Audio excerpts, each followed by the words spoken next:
Assalamu alaikum, dear students. We are studying political science of class 10th, chapter 6, that is political parties. Our today's topic is national parties. So let us start. We know democracies that follow the federal system tend to have two kinds of political parties. Parties that are present in only one of the federal units and parties that are present in several or all units of federation. जो भी democracies हैं जहाँ पर federal system operate होता हो वहाँ पर दो तरह के पार्टियाँ होते हैं। एक पार्टी वो होते हैं जो सिर्फ फेडरल यूनिट्स में काम करते हैं, जो इनको हम स्टेट्स कहते हैं, सबऑर्डिनेट यूनिट्स जो होते हैं जो वहाँ पर होते हैं, और कुछ पार्टीज जो एक तो सबऑर्डिनेट यूनिट्स में होते हैं और जो सेंटर में भी होते हैं। Fine, so there are two type of parties in any federal system. It is the case in India as well. ऐसा ही निज़ाम हमारी इंडिया में भी है. There are some parties which are country wide which are called national parties. कुछ parties जो हैं जो country wide हैं, जो पूरी country के level पर होती हैं, जिन्हें हम national parties कहते हैं. These parties have their units in various states. इनके फिर जुज होते हैं different states में. But by and large, all these units follow same policies, programs and strategy that is decided at a national level. लेकिन हम अमूमी सतह पर ये कह सकते हैं ये जो पार्टीज होते हैं इनके जो यूनिट्स होते हैं वो उन्हीं पॉलिसीज को फॉलो करते हैं जो पॉलिसीज या प्रोग्राम्स नेशनल लेवल बने हुए होते हैं. Every party in the country has to register with election commission. जो भी कोई पार्टी बनती है उसको अपने आप को रजिस्टर करना पड़ता है इलेक्शन कमीशन के पास. Fine, election commission is a body which controls election in India, जो इलेक्शन को मैनेज करते हैं.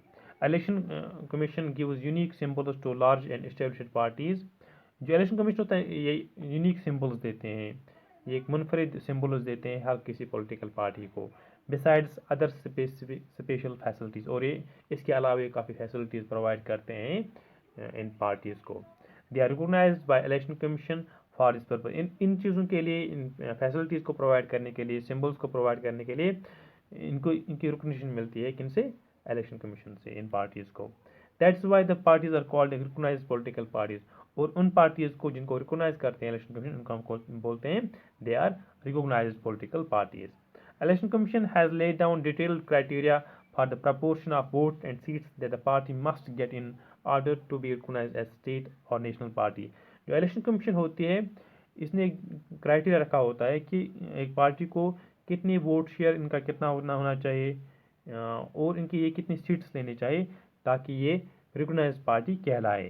फाइन, इनको या हम स्टेट पार्टी कहेंगे या नेशनल पार्टी फिर कह सकते हैं. जिसमें मैंने कहा कि जो पार्टीज होते हैं इन फेडरल सिस्टम, जो पार्टी स्टेट में ऑपरेट होती हैं उनको बोलते हैं स्टेट पार्टीज़, और जो नेशनल लेवल पर काम करते हैं उनको बोलते हैं हम नेशनल पार्टीज़. लेकिन इलेक्शन कमीशन ने ये डिक्लेयर करने के लिए कुछ क्राइटेरिया रखे हैं. Will discuss those criteria now. So state party हम किससे कहेंगे? इलेक्शन कमीशन के हिसाब से स्टेट पार्टी कौन सी पार्टी होती है? A party that secures at least 6% of total votes in election to legislative assembly of state and wins at least 2 seats in is recognized as a state party. वो party जो कम से कम अगर legislative assembly की जो election होती है वहाँ पर कम से कम 6% सीट्स लेनी चाहिए, और इसके साथ साथ 6% वोट्स लेने के साथ साथ कम से कम ये 2 सीट्स लेनी चाहिए अपनी असेंबली में जिस स्टेट में वो काम कर रहे होते हैं. सो वो पार्टियाँ स्टेट पार्टी कहलाती हैं. इट मीन्स कि 2 क्राइटेरिया हमें फिल करने हैं स्टेट पार्टी कहलाने के. एक है 6% वोट शेयर होना चाहिए, टोटल जो इलेक्शन में जितने वोट्स पड़े उसका 6% वोट एक पार्टी लेनी चाहिए, और वो ग्रेव करनी चाहिए 2 सीट्स. वो पार्टी कहलाएगी स्टेट पार्टी. इसके साथ नेशनल पार्टी किसे कहेंगे? अ party that secures at least 6% of total votes इन लोकसभा. वो पार्टी जो सिक्योर करे कितने वोट्स? 6% वोट जब लोकसभा इलेक्शन हो. वहाँ पर हमने कहा स्टेट पार्टी में लेजिस्लेटिव असेंबली की बात की. यहाँ पर लोकसभा इलेक्शंस में 6% वोट्स लेने चाहिए, या यहाँ पर ऑप्शन है और असेंबली इलेक्शंस इन 4 स्टेट्स. यहाँ 6% वोट्स हो 4 असेंबली इलेक्शंस में. 4 असेंबली जो है डिफरेंट स्टेट्स में, वहाँ पर इनका वोट शेयर 6% होना चाहिए. क्या होना चाहिए? And wins at least 4 seats Lok Sabha, और इसके साथ साथ ये कम से कम 4 सीट्स हासिल करनी चाहिए लोकसभा इलेक्शंस में, ताकि ये नेशनल पार्टी कहलाएं। There are 8 national parties India. India में इस वक्त हमारे पास 8 नेशनल पार्टीज है, जैसे all India team Trinamool Congress है, बहुजन समाज पार्टी है, भारतीय जनता पार्टी है, कम्युनिस्ट पार्टी ऑफ इंडिया है, communist party of India Marxist है, इंडियन नेशनल कांग्रेस है, नेशनलिस्ट कांग्रेस पार्टी है। फाइन, इस तरह से नेशनल पीपल्स पार्टी भी है, that is the 8th one. इस तरह से हमारे पास 8 नेशनल पार्टीज है इस वक्त। So let's discuss national parties one by one. Number one is All India Trinamool Congress, AITC. Launched on 1st January 1998 under leadership of Mamata Banerjee. इसको launch किया गया 1998 में, किसकी लीडरशिप में? ममता बनर्जी की लीडरशिप में। Recognized as a national party in 2016, इसको recognition मिली by election commission as a national party in 2016 में। The party's symbol is flower and grass. इसका जो सिंबल है दैट्स फ्लावर एंड ग्रास, जो इसको इलेक्शन कमीशन ने दिया है।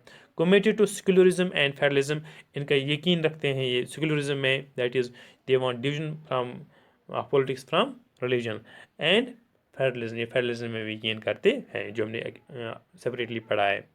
Has been in power in West Bengal since 2011। ये वेस्ट बंगाल में पावर में है 2011 में, जब उनने जो वहाँ कम्युनिस्ट रूल था उसको वहाँ ख़त्म किया कम्युनिस्ट पार्टी का।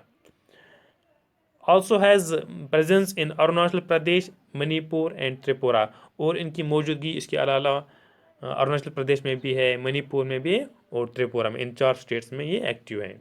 इसके बाद हम पढ़ेंगे दूसरी state, that is Bahujan Samaj party. Formed in 1984 under leadership of Kashiram. इसको फाउंड किया है काशीराम ने इन 1984। इस वक्त इसकी लीडर है Mamata Banerjee. Seeks to represent and secure power for Bahujan Samaj which includes Dalits, Adivasis, OBCs and religious minorities.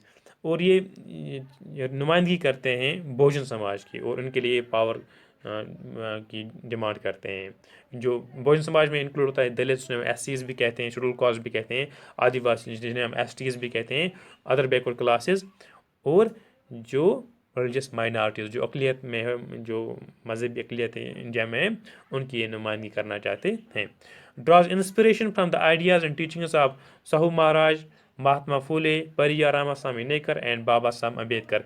जो ये स्टालवार्ड्स हैं, रिलीजियस रिफॉर्मर्स हैं, सोशल रिफॉर्मर्स हैं, ये इन्हीं पर इनकी इंस्पिरेशन यही सर्व करते हैं, इनके ख्यालात को, इनके टीचिंग्स को ये फॉलो करते हैं। जैसे साहू महाराज है, महात्मा फूले हैं, परिया रामास्वामी नेकर हैं, या बाबा साहब अम्बेडकर हैं, इनको ये फॉलो करते हैं। Stands for the cause of secure the interest and welfare of the Dalits and oppressed people.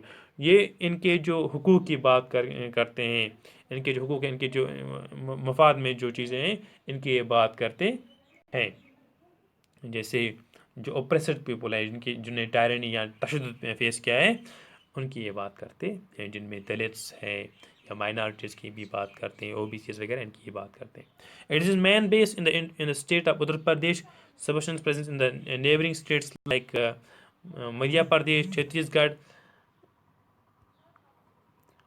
Uttarakhand, Delhi and Punjab. इनकी प्रेजेंस उत्तर प्रदेश के साथ साथ जो इनके हमसाया स्टेट्स हैं, जैसे मध्य प्रदेश है, छत्तीसगढ़ है, उत्तराखंड, दिल्ली और पंजाब में भी इनकी प्रेजेंस है बहुजन समाज पार्टी की। Formed government in Uttar Pradesh several times batting in support of different parties at different times. इनने डिफरेंट अवकात में गवर्नमेंट बना है उत्तर प्रदेश में, इनने साथ लिया डिफरेंट पार्टीज़ का, कांग्रेस का, बाकी पार्टीज़ का, इनने गवर्नमेंट बनाई कहाँ पर? उत्तर प्रदेश में। जो इनकी जो स्ट्रॉन्ग बेस है दैट्स इन उत्तर प्रदेश। इसके बाद है Bharatiya Janata party, that's the third national party, जिनका आपको सिंबल पता होगा, दैट इज़ लोटस। और जो बीएसपी का, बहुजन समाज पार्टी का सिंबल क्या है? That's elephant. Formed in 1980 by reviving the erstwhile भारतीय जनसंघ, फॉर्मड बाय सौम्या प्रसाद मुखर्जी इन 1951। ये जो पार्टी है ये 1980 में बनी है। जो पुरानी पार्टी थी भारतीय जनसंघ, उसी को उन्होंने रिवाइव किया है, उसमें फिर उनने जोश जज्बा लाया और उसको, उस पार्टी को रिवाइव किया, जिसका नाम है भारतीय जनसंघ, जो सौम्या प्रसाद मुखर्जी ने बनाई थी 1951 में। wants to build a strong and modern India by drawing inspiration from India's ancient culture and values। ये चाहते हैं कि स्ट्रांग और जदीद हिंदुस्तान बने, लेकिन जो इंस्पिरेशन जो कहाँ से लाएंगे? जो एंशंट कल्चर है हमारा इंडिया का और जो वहाँ इखलाकी कदरें हैं वहाँ से इंस्पिरेशन लाते हैं। And Deen Dayal Upadhyay ideas of integral humanism Antyodaya, जो दीन दयाल उपाध्याय है इनके जो ख्यालात हैं रिगार्डिंग इंटीग्रल ह्यूमनिज्म क्या है कि हमारा जो तरक्की का जो ढांचा हो वो इंडिजिनस होना चाहिए, उनका जो फोकस होना चाहिए वो इंसान होना चाहिए और दे शुड बी इंडिजीनियस, जो यहाँ का अपना हो। एंड अंत्योदय क्या होता है? अंत्योदय होता है कि जो वीकेस्ट सेक्शन ऑफ सोसाइटी होगा, जो कमज़ोर तबका होगा सोसाइटी का, उसको अपलिफ्ट करना, उसको बोलते हैं अंत्योदय। जो आइडियाज़ हैं किसके?